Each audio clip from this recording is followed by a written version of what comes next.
Hello, making a video. I've been reluctant to make a video today. I made a video almost every day this past week, and I just felt hesitation. So I just see that there's a blockage somewhere in me, and maybe I can make a breakthrough.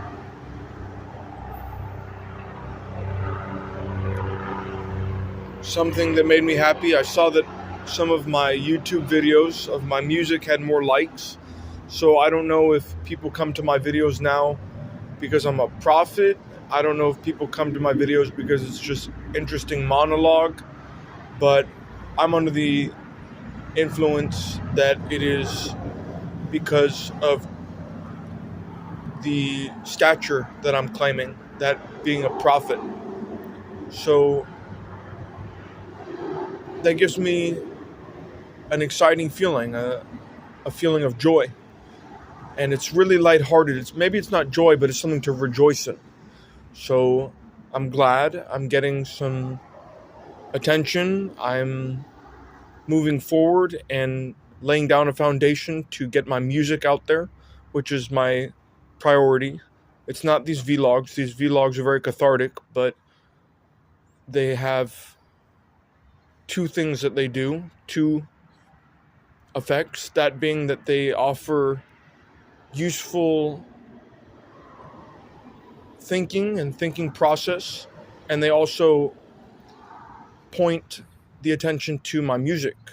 It gets me the words aren't coming too well to me, I'm sorry. It gets me some attention, and that can be directed at my music. So I'm glad. I'm talking about being a prophet. I should talk more about it and just get comfortable with these words and these ideas and begin to accept more and more about what I believe is true for me and who I am, because I haven't talked about being a prophet so much in my life. So I believe I was Jesus. I was born in 93 in this life. I think among many things that I could share about being a prophet and reincarnation and the spiritual process of having been a different person in a different lifetime, I think that I've been several people since I was Jesus. I remember being a black woman from the South. I remember being a Chinese fisherman. And I had a spiritual experience in jail that was very vivid several years ago. But I think that I was the clown, It, a tormented spirit that came to me briefly and told me, what you've heard about being a murderer is not true. But I had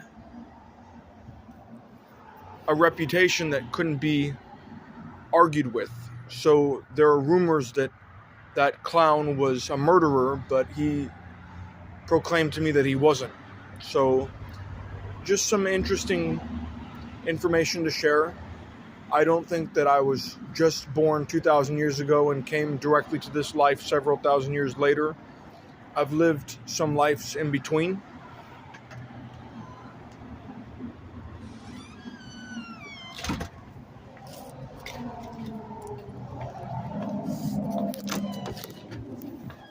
I'm just moving rooms right now. Sorry.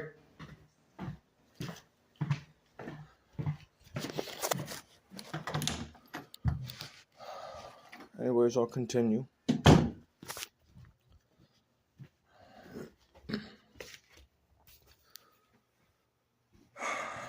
So being Jesus, having been Jesus. When I was young, in my teenage years, I thought that life was a parable. That life itself wasn't just about lessons that are parables, but my life itself was symbolic, and it was to be lived out in a symbolic manner. So I was fond of the book The Alchemist, and I didn't know the coined term omen until I had read that book. But I began to understand before reading that book at around the age of 18 or 19, I think I was 19, that I would follow these clues and everything was synchronistic and in oneness. I was observing energy, and I had an infatuation with it. I wanted to understand what energy is. So I had an interest in both physics and metaphysics, healing, Reiki, and the metaphysical world. So I was interested in waves, particles,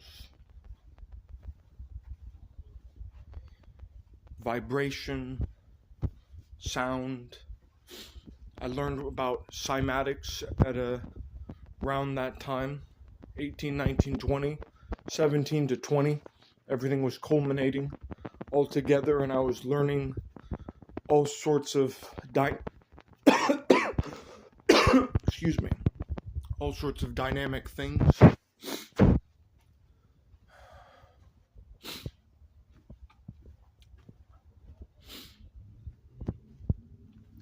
Okay, let me just keep on getting focused. This is a big task. Talking about Jesus. Who was Jesus? You know, Jesus was quite a person. But where I'm at today is not so interested in who Jesus was. I went through a lot of ego trips in my life, and I was very passive aggressive, with so much on my subconscious and unconscious mind, that being that I was a prophet and I was also trying to be who I am in this lifetime while keeping it a secret. But I have come to a point in my life now where it's just overwhelming to think about him and having been him, and that there's nothing I can say that isn't going to come from an egotistical point of view. I feel it's almost better left unexplored.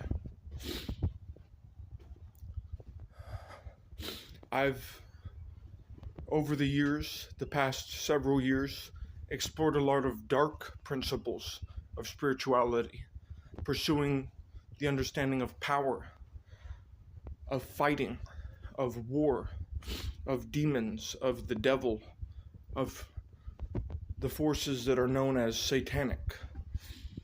And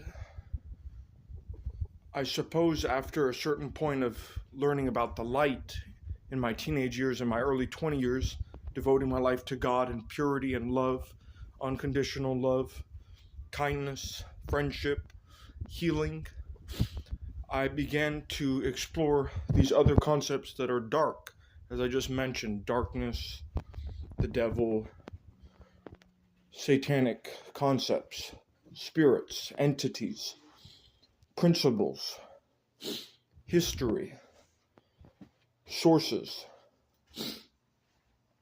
But the past couple years have been focused mostly on shamanism, and I remember I'm just putting a lot of ideas out there right now in this video, so I'll just keep on dropping some different concepts. But alchemy, when I was 22,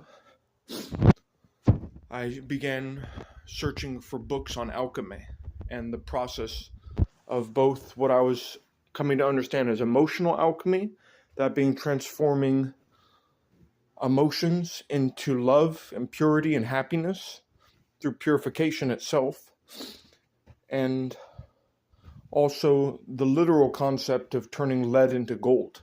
I was interested in magic. I wanted to know. I was very curious. I believed that Jesus made miracles happen factually. I took it as literal interpretation from the Bible. I believed that he did do those things, that I did do those things.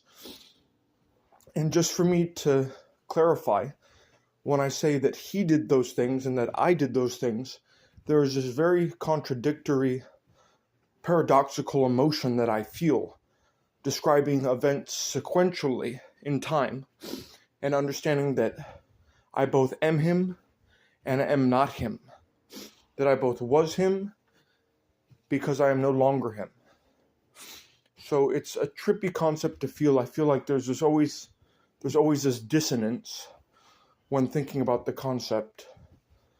But I just would like to clarify that I feel a little off saying I did it and he did it. It is contradictory itself. This ties into the mystery of reincarnation and the technicalities of the reality of reincarnation. Life is ultimately a mystery, and where we go after death is a mystery, and it must be an eternal journey.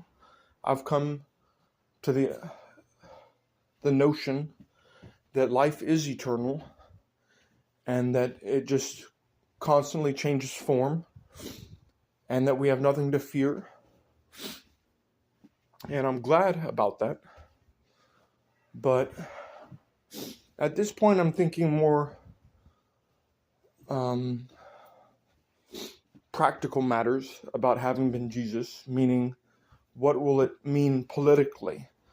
What will it mean applying it to pragmatic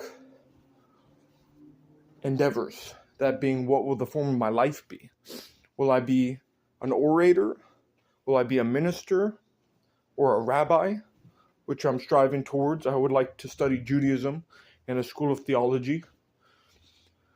And so I would be a rabbi or a cantor because I'm a singer and I pray prayerful music, but I'm concerned with what the form of my life will take. So there might be a synagogue or a temple or a monastic building built where I will be centered at. Maybe it will be in Israel, maybe it will be in California, but there will be a place of worship, I hope, where different avenues of spirituality can be explored and they can be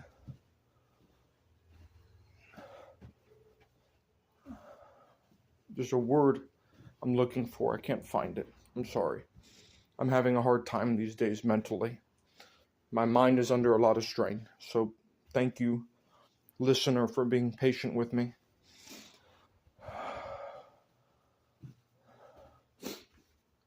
There's a word. I almost got it. Hold on.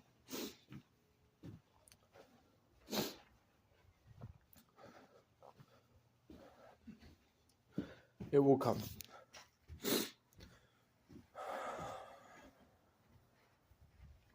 Collaboration.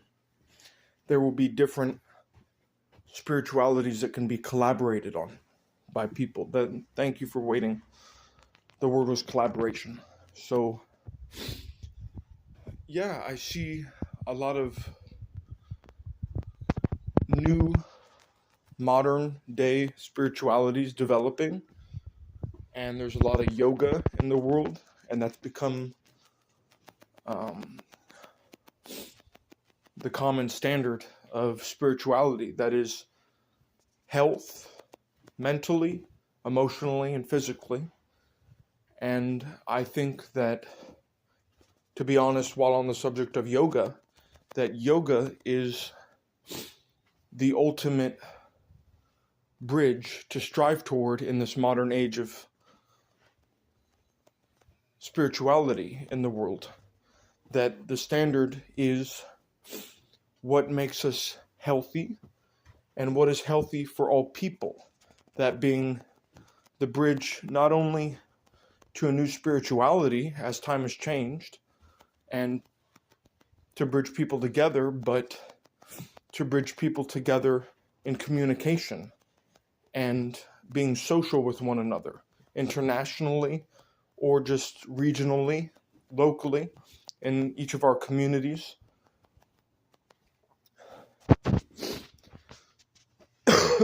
Excuse me.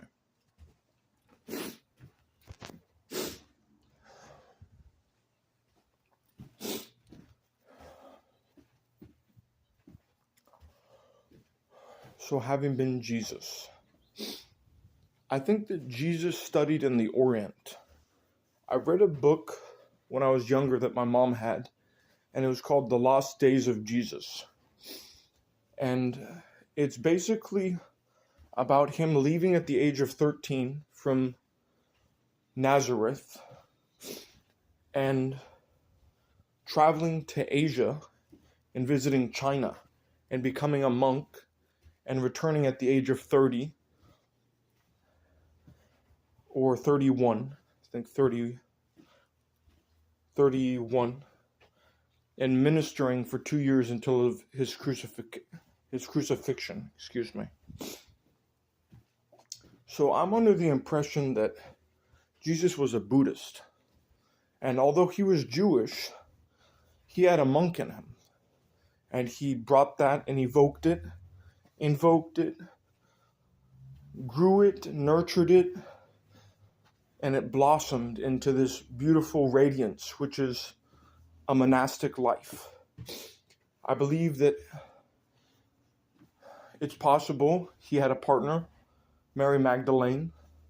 That's often spoken about. But I believe he lived as a monastic person. And he was celibate. And he spoke and preached about many things that people couldn't relate to as lay people. The expression or term layperson is used to refer to people that live in society with families and partners and children, whereas a monastic person is a person that has given their lives to a spiritual practice, which sort of centers around also, among the many things it centers around being celibate and abstinent. So I believe he was celibate. He did not lay with women. He was Jewish. I believe he cracked the whip in the temple when they were gambling. I believe he multiplied several fish into several thousand fish. I believe he walked on water.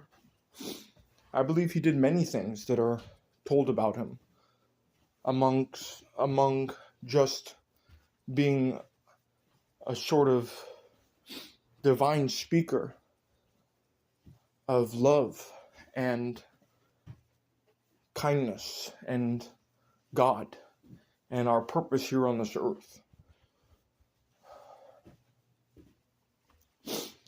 I was raised in a household that is Jewish, but my mother was a Jew for Jesus, and my sister these days takes on to that philosophy also.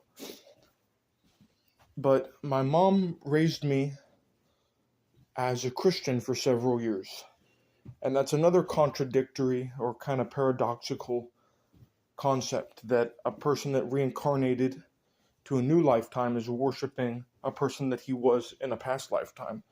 So I didn't know until I was 16 that this was a past identity of mine. But I always had a strong connection to the spiritual world. When I was young, I felt the presence of what I believe were ghosts. I would say it factually, they were ghosts, disembodied spirits, and a lot of evil. And I went through very dark, angry, violent bouts in my young age, where I would break things, or I would yell, or I would scream, or I would curse. But a lot of expelling of what's probably demonic energy. I mean, if looking at it from an ethereal point of view. Other than that, you could just say it was mental disease, or emotional disease, or psychological problems. But from a subjective perspective, there was a lot of spiritual phenomenon happening. And I can remember it vividly, but I didn't talk to anybody about the things I was seeing or hearing and sensing in my environment. So, a lot of spiritual phenomenon. I also wanted to say something about what my mom raised me with, was that all religions are valid, all religions are a pathway to God.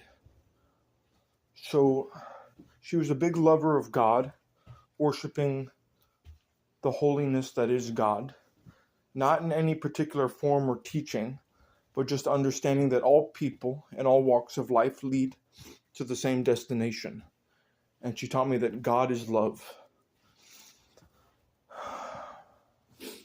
I'm sorry for the few minutes that were a little unstable when I walked in from the patio, and I'm sorry for that minute where I was trying to remember the word collaboration.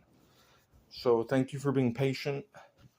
I'm not really much of a video editor, so I wouldn't know how to delete or trim the video in between while I was waiting for the word collaboration to come to my mind. But if you stayed until the end, I appreciate it. I'll make some more videos. This is very deep expression coming from within. And there's no way to express how alleviated I feel of these heavy emotions that I've carried for so long. I'm really transitioning into a new stage of awareness and a new stage of my life that is feeling satisfied by talking about my personal experiences and what I believe. So this is a brand new experience. These are things I've never talked about with anybody, and they're starting from the time I was 3, 4, 5, 6, 7, 8, 9, 10, all the way till I was 16 when I realized that I was a prophet in this life, 16 in this life. But I thank you for your patience, and I'll post this video right now, and I'll make another one tomorrow, and slow and steady wins the race, and I'm not in a hurry to make too many videos. I don't need to make the longest videos, and I don't need to make multiple each day, but I'll just go for the goal of one a day. So thank you for your time once again, and God bless you, Baruch Hashem, and all the love to you.